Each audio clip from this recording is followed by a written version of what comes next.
day it is.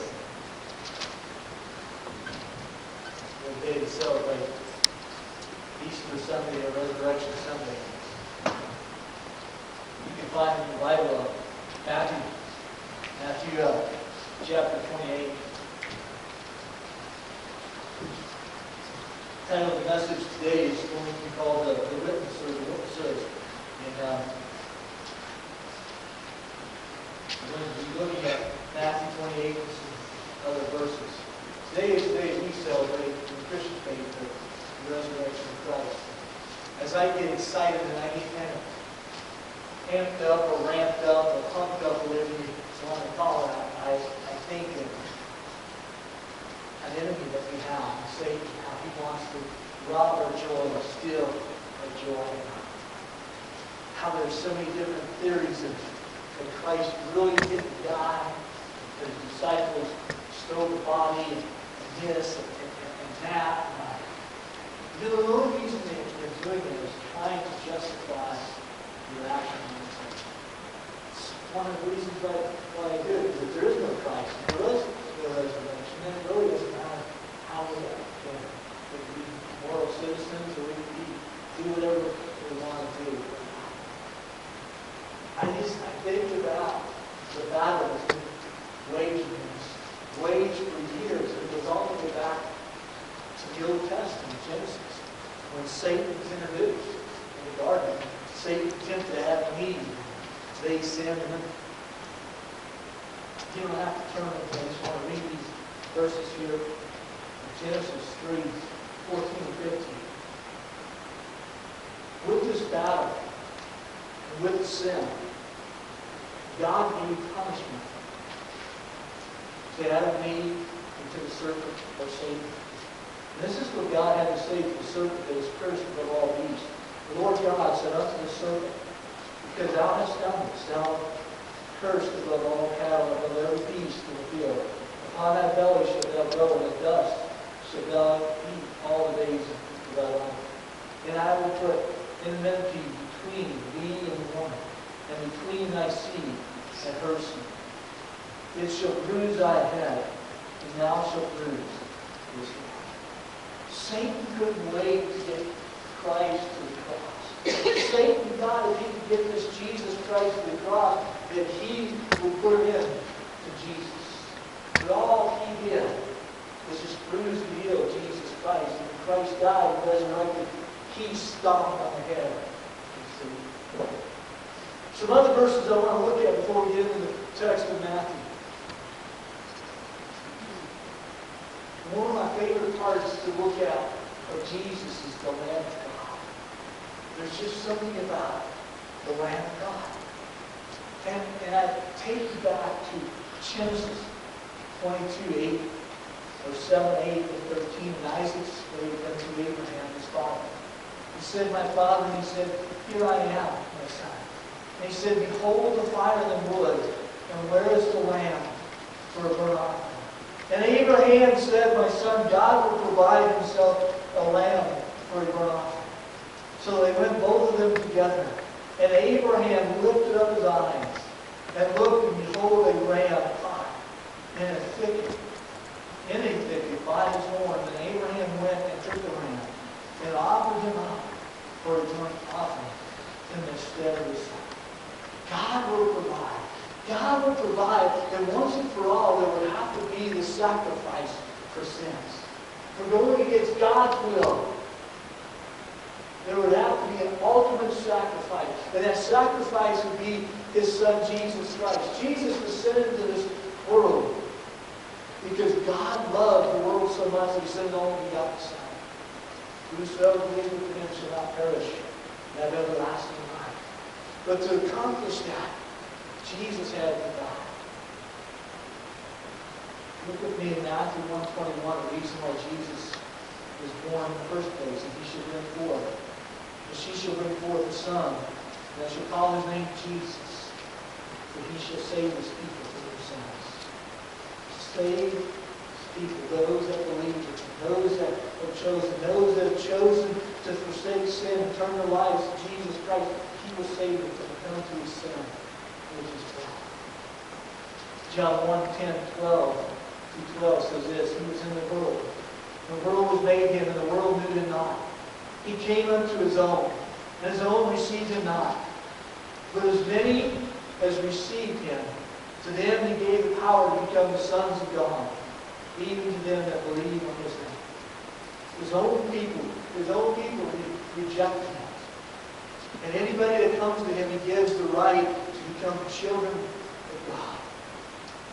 John 1:29-36 says this, the next day, John the Baptist seeth Jesus coming unto him and saith, Behold the Lamb of God, which taketh away the sin of the world. Behold the Lamb of God. Behold that Lamb that God would provide is going to take away the sin of the world. The sin that was introduced in the garden thousands of years earlier will be taken away by Jesus Christ. Verse 36 says this, and looking upon Jesus, He walked and saith, Behold the Lamb of God. Behold the Lamb of God. John 10:17 and 18 says this. It wasn't the Israelites, it wasn't the Jews, it wasn't you or I, our sin put Him to the cross. It wasn't that that crucified Him.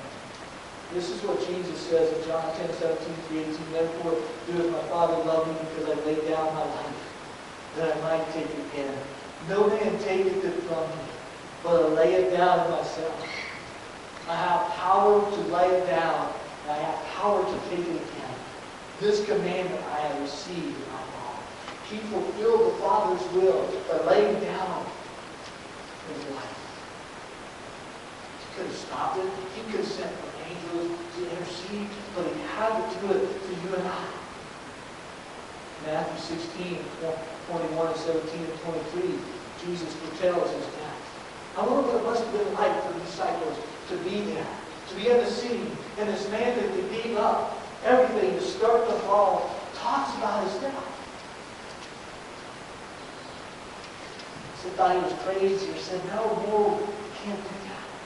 But in Matthew 16:21-17-23 says this, from the time forth began Jesus is showing to His disciples how that He must go in unto Jerusalem and suffer many things of the elders and chief priests and scribes, and be killed, and be raised again the third day. And they shall kill Him, and the third day He shall be raised again.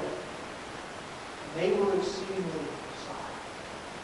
What would it have been like for us to be an original disciple? To hear that news. Jesus said that He would arise again. He would arise again. It's taking me back a little bit to what we call Good Friday. Jesus was crucified. He hung on that cross for you and I. Nails to His hands, feet, set up a little platform on the cross. He lift up and breathe. If He doesn't lift up, He suffocates Himself. That's why the other criminals, their legs were broken so death would hasten because they could not lift Himself up.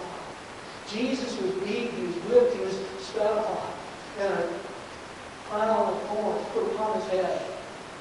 And He did this with the joy. In Hebrews, He went to the cross with the joy for you and I. To die, to pay the penalty of sin.